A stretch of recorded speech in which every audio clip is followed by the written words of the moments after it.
Bonjour, bienvenue sur la chaîne Bobo Écolo.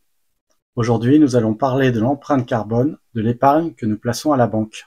Et pour un bobo écolo, l'épargne est loin d'être un poste négligeable.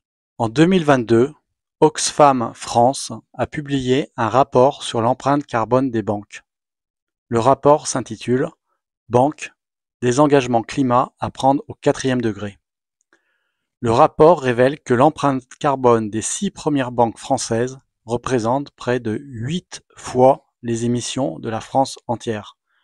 Les émissions de la France, c'est à peu près 623 millions de tonnes équivalent CO2 en une année. Mais en quoi les sommes colossales que détiennent les banques ont un rapport avec mon épargne? Eh bien voilà, l'épargne moyenne d'un Français est de 25 000 euros. Ces 25 000 euros, confiés à la Société Générale, la pire banque en termes d'investissement fossile, représentent 16,3 tonnes équivalent CO2 sur une année. Sachant que l'empreinte moyenne d'un Français se situe aux alentours de 12 tonnes équivalent CO2, c'est donc pratiquement un dépassement de presque 50% du budget annuel CO2 d'un Français. Ces mêmes 25 000 euros confiés à la Banque Postale, la banque la plus vertueuse parmi les 6 plus grosses banques, génèrent toujours presque 9 tonnes équivalent CO2, donc les 3/4 de l'empreinte carbone moyenne d'un Français. Que faut-il faire? Eh bien tout simplement changer de banque.